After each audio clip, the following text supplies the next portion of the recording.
I hear the toilet flush and I cringe, curling my naked body up into a ball in my childhood bedroom. I feel the all too familiar shame that washes over me whenever Jack and I have sex, while Dad is away at his weekly chemo appointments. I lie there waiting for Jack to return and wonder if this is how I'm supposed to feel. I always thought sex is part of what cements the bond in a relationship, that it was supposed to evoke feelings that are responsible for making me fall more in love with him. Maybe it's because I'm not this girl. I promised myself, Dad, and God that I would wait until I was married to have sex. A lot of good that did. I sit up in bed when Jack returns from the bathroom. I turn my back to the mirror above my dresser. I'm not ready to face myself, face what I did. I wish he would kiss me or wrap his arm around me as we start to dress, but I know he won't. He's only affectionate before sex, never after. When we're ready to go, I look around the room and make sure there's nothing to give us away. I'm met with the fluffy faces of stuffed animals gathered on the shelf near my bed, reminders of how at 18 I'm still a child. I glance up at the yellow poster on the wall and silently read the words from 1 Peter. Your beauty should not come from outward adornment, but rather the unfailing beauty of a gentle and quiet spirit, which is of great worth in God's sight. I wonder if the words still apply to me. Did you get a haircut? I asked Dad several weeks later while we're on the patio at a party, noticing the straight and clean hairline at the base of his neck. Yeah, last week. Oh, I guess I haven't been home enough to notice. When was the last time I spent the whole day at home? When was the last time I even looked at him? He was so different from the man whose arms I would run into at recess. Would he ever be that way again? These questions and more run through my head as Dad and I stand on the patio. I guess I stopped looking at him after the first surgery to remove his brain tumor. He came home changed. The incision looked so red and raw, I was afraid to touch him or even get too close. I didn't want to face the idea that he was mortal, human. Dad was always the one who fixed things, whether it was a doll with a broken leg to my own broken heart. But I don't think he could fix himself. Another chemo treatment, another forbidden morning spent in bed. This time Jack doesn't pull out in time and drips on me. I hold my breath as I feel rough paper scraping at my softest parts. When he's done, I try my best to put it out of my head. A few weeks go by and I notice that my period is late. First only by a week, then 2. Shit. How could I be so stupid? Great worth in God's sight. Right. I'm not worth anything anymore. What am I going to do? What if Dad finds out? He won't even be able to look at me. May I have a pregnancy test, please? I asked the woman at the front desk of the Christian Crisis Pregnancy Center that I'm helping raise money for at church.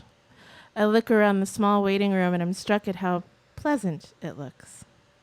Simple white walls frame a few chairs and parenting magazines are neatly stacked on the coffee table near the desk. There's nothing to betray the push for abstinence that they preach as gospel. My name is Lydia. Can you tell me when your last period was? I'm not sure. I'm 2 weeks late and it's the middle of August. So it must have been during Comic-Con? This shouldn't be so hard. Lydia's voice snaps me out of my head. Would looking at something help? She offers, handing me the calendar from the wall. I put it on the desk and tap the boxes, counting back the days. I think it was the middle of July, maybe the 21st? Any breast tenderness? Nausea? No nausea, but my boobs have been a little sore. Okay, I need you to fill the cup up about halfway. Joy, the biggest test of my life, and my bladder is empty. Why won't my hand stop shaking? Focus, Danielle. Just breathe. When I come out of the restroom, I walk into a small sitting room holding the cup. A tray holding the test strip and a small plastic dropper is on a shelf against the wall. Take the dropper, draw up urine, and then put 4 drops in the window in the middle of the strip. I do as instructed and settle into one of 2 chairs in the room with Lydia sitting in the other. She looks over the intake form I filled out earlier before opening her mouth to speak. How long have you been with your boyfriend? Only 3 months and I'm already here. What's his name and where did you meet? His name is Jack and we met at church. I feel like the sole focus when Jack and I are together is having sex. I don't know really how to fix it. Why am I even telling her this? Everything has been fucked up for so long, it feels good to tell someone. I was so proud of myself when I promised to wait to have sex. Then I fuck it up? I can't have a baby now, not with Dad so sick. What would people at church say? You two shouldn't be alone together anymore. I know that having sex with Jack probably makes you feel closer to him, but isn't your virginity, your virtue, worth more? Her serious tone startles me and I want to curl up in a ball and disappear. She looks back down at my intake form and mentions that while it's a good thing Jack and I have been using condoms, they aren't perfect. Let's check your test. 1 pink line means the test is negative. 2 pink lines means the test is positive. 1 pink line. 1 pink line. Please, God, don't let me be pregnant. With a deep breath, I walk to the shelf holding the test strip, bracing myself for what it could reveal. I can see 1 line, but it's barely visible. I wave Lydia over and she rules the test inconclusive. My heart sinks. You might have come in too early, so you should come back. Maybe on Saturday, if you haven't gotten your period yet, so you can retest. On the bus ride home, I lean my head against the cold glass window, grateful for its cooling presence in the late summer heat. Stop number 1 and a trio of giggly teenage girls in flip-flops gets on. Next stop brings a young blonde woman, not much older than me, wrestling with a stroller. As the bus pulls away from the stop, the baby in the stroller wakes up and starts to cry. If I am pregnant, is this what my life will become? Jack.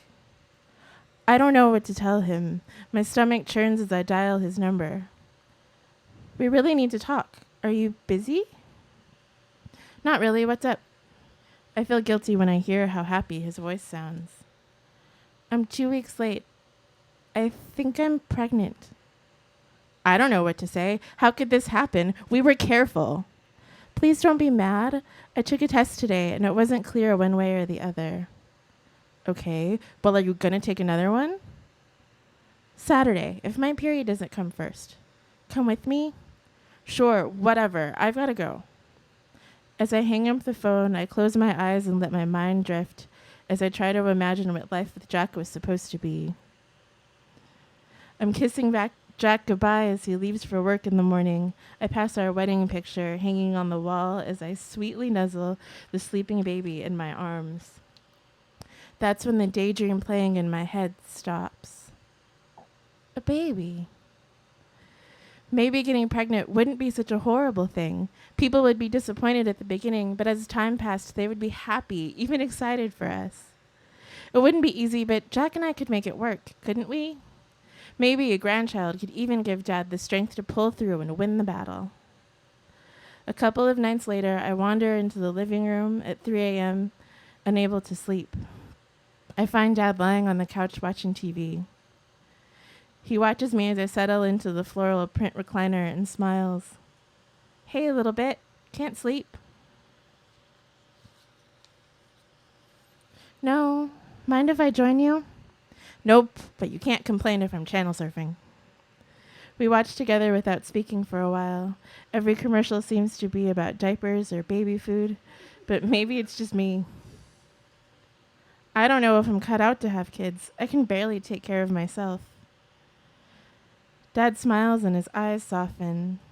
You're going to be a great mom. Someday. When you're ready. You have such a beautiful heart. A child would be lucky to have you. My sweet girl. As a mother.